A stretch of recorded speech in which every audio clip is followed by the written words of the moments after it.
kwibaza abantu barerekeraye dukate ku ikorosi ryitwa Noheli. Ikinyoma cya Noheli, bonane, Pasika n'amasabukuru byamaze gutwara abantu. Abadive basigaye bagira na Noheli. Ariko wakwibaza Noheli yaturutse yatukomotse kuri uyu mugabo witwa Senikora, ni umugaturika. Ibi ngibi ni ibintu birebire cyane. Uyu mugabo yishwe na Diocletia, barangije ngo aza kuvumbura yuko ngo ari umuntu mwiza. Mu 1081 amagufa ye yaribwe, yibwa n'abasare b'abataliyani, bayajyana i Roma mu itorero rya Senikora Feast Day. Nuba ayo magufa niho hari abasare, abarobyi n'abakora business zo mu mazi baracyakoresha amashusho ye mu kwirinda no guha umugisha amazi. Nukuvuga ngo uyu baramusenga. Uyu rero witwa Senikora niwe waje guhinduka nde mu 1066 uwatangije Ubwongereza. Yajyaga ajya gusaba Senikora gusenga uyu mugabo witwa Senikora. None rero Senikora baje kumwita amazina atandukanye. Mu Bwongereza baje kumwita Father Christmas, mu Bufaransa bamwita Père Noël, mu Budage bamwita Christ Kind, muri Amerika bamwise Santa Claus. Ariko ari wa muntu Kiliziya Gatolika irongerera bigarura kugira ngo yongere yigarurire isi. Abantu barangiza ngo Noheli ngo Yesu yavutse. Ikinyoma kitambaye ikabutura. Noheli nta hantu igihurira. Muranyumva neza? Noheli nta hantu igihuriye. Reka mbabaze, hari ubwo mujya mubona muri iyi migi yacu bamanutse ifoto ya Bikira Mariya na Yosefu ndende n'akana bagakekeye? Hari ikirugu muheruka mu ngo zanyu? Ubu ntimwagisimbuje igiti? Abatari abadive bo baranabizi. Kera twagiraga ibyitwa ibirugu, ugashyiramo ifoto ya Bikira Mariya na Yosefu bafite akana aho ngaho. Ntibikibaho. Ubu ni igiti gifite ibintu by'ibitara. Nta hantu Noheli uyu munsi wa none igihurira no kuvuka kwa Yesu. Ariko abapentikoti barayifite, ababatista barayifite. Noheli niwo munsi Yesu yagize gute? Ejo bundi Gitwaza yavuze yuko Noheli atari wo munsi Yesu yavutseho, ahubwo ngo niwo munsi Roho Mutagatifu yamanutse yinjira mu mutima wa mu nda yande, mu nda ya Mariya. Cyo nacyo ni ikindi kinyoma kiza kuvugurura icyari gitangiye gusaza. Ariko noneho benshi bizera ko uyu Santa Claus atuye mu gice cya ruguru cy'isi muri Finland, ndetse bavuga yuko aza ku isi agendera ku ihene ziri hamwe. Mukaba muzi ihene mu buhanuzi icyo zisobanura. Ndetse iyo wubatse igiti cya Noheli gisojwe n'urumuri rw'inyenyeri, Santa Claus ngo aza nijoro akazi wawe yihishe, yarangiza kugira ngo abana bacu babatware. Bamwise Père Noël. Ubu ni umwana wanjye aherutse kumbaza ngo Père Noël aza ryari, kubera kwirirwa bireba kuki kuri televiziyo.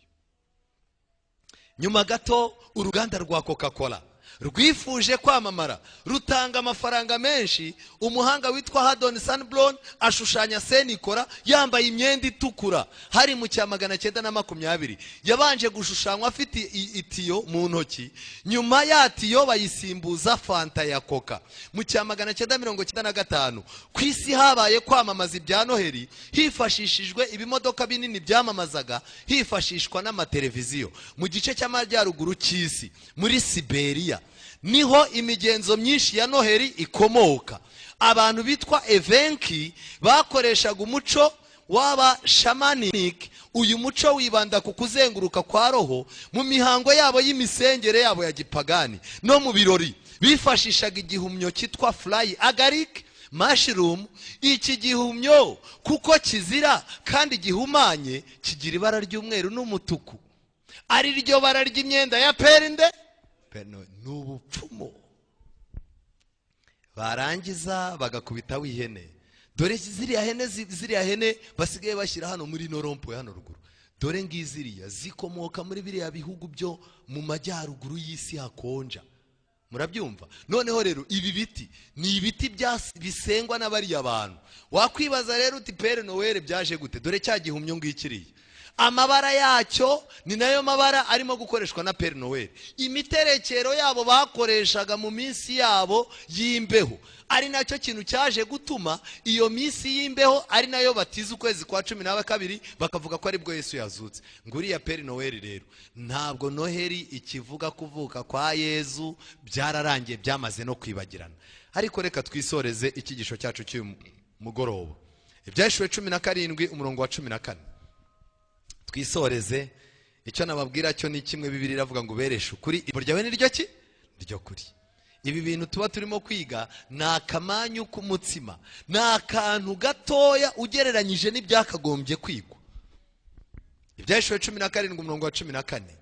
Bazarwanya umwana w'intama, bariya bose navuze, imbaraga zose za Satani, imitego itandukanye bizakoreshwa, kandi Satani azarwanya. Satani ikiyoka, muhanuzi w'ibinyoma. Bazarwanya umwana w'intama, ariko umwana w'intama azabanesha. Haleluya! Kuko ari we mutware utwara abatware, n'umwami w'iki? W'abantu. Abadivanisi rero mwiterwa ubwoba n'ibizaza, mwiterwa ubwoba n'ubuhanuzi, mwiterwa ubwoba n'akarengane, mwiterwa ubwoba n'ibihe biri imbere. Kubera iki? Hari ibanga hano. Kandi abari hamwe nawe, hamwe nande?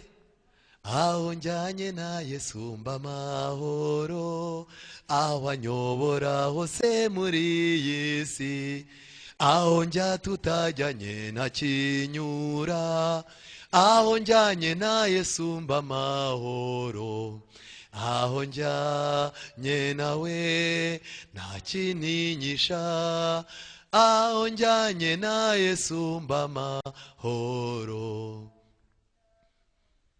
Abari hamwe nande? Nawe Yesu.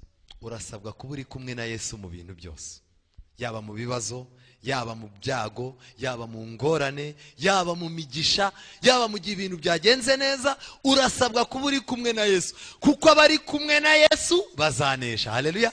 Icya kabiri kandi, abahamagawe nawe. Ese warahamagawe? Hari abantu bagiye bihamagara, akabona korari byashyushye agahita azamo, akajyamo ati kuririmba bisaba iki? Bati ni ukugura imyenda.